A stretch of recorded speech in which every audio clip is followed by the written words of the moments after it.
So we've got number one, we've got, do you really want to lose weight? So, have you ever, or are you thinking to yourself, I need to lose weight? So if you hand if you have, I've thought that.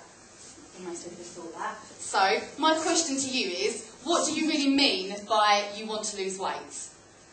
Do you mean you want to stand on the scales and see it half a stone lighter? Do you want to fit into your jeans? So do you want your waistline to be smaller?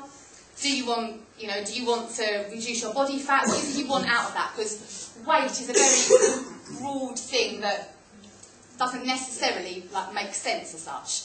So, oh, hang on a minute, I've gone skip forwards wrong. So, it's which one of these do people actually see? So everyone always says to me, well, I want to lose a stone. They never say to me, I want to become a size 10, or I want to lose 3 inches off my waist. So I sort of think to myself, when I'm standing on the scales and I'm looking at how much I weigh, nobody other than me actually sees that. You haven't got to tell anybody how much you weigh. You could stand on them and you could weigh 20 stone, but if you looked a size 10, actually I'd be happier with that. So people actually see what you look like. So it's not necessarily about losing the weight, it's more about changing your body shape. And changing your body shape doesn't necessarily mean losing weight. So it's your weight versus your body composition. So that up there, it's you can see it just about, can't you? That is an exact replica, that's fat and muscle. They both weigh £5 each, but you can see the fat is quite a lot bigger than the muscle. So you could actually lose £5 of fat and gain £5 of muscle. So when you stood on the scales, your weight wouldn't change, but actually you'd be slimmer. Yeah, so if that came off your belly, if you lost £5 of fat and you gained £5 of muscle or whatever, the scales won't look any different, but you would actually be a different body shape. And not only is that good because muscle is sort of smaller in a sense, muscle is the only tissue in your body that can burn body fat.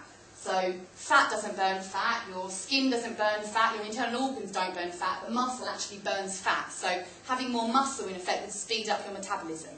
So you wouldn't necessarily need to change your body weight. You want to change your body size or change your body composition to get more muscle and less fat, rather than what you want to see on the scales.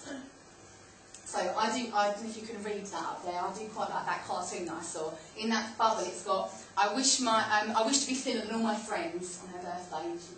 That was quite funny. Because haven't we all sort of wished that at one point or another? Sat there thinking, oh, I wish I was skinnier than all you lot. So the question to you is, if you could step into a machine and you come out 2 dress sizes smaller, but still weigh exactly the same, so you could weigh what you weigh now, but you was 1 or 2 dress sizes smaller, would you? Would you do that? I know I would. Anybody else do that?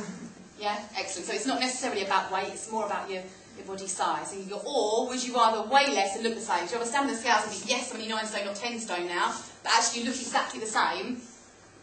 I wouldn't prefer that. I don't know if anyone else would. Anyone prefer that? No? So it's not necessarily about weight, it's more about body composition. So, and the one on the bottom, that sort of demonstrates how they're both exactly the same weight, but they look entirely different. So, obviously a man would much rather look like the one on the left than the right, I would assume, I would hope. Be much healthier, obviously, too. And obviously the same, obviously, for women, but not necessarily looking quite like that guy on the left. So it just shows how you can actually weigh the same, but look entirely different. It's more about body composition than it is about losing weight.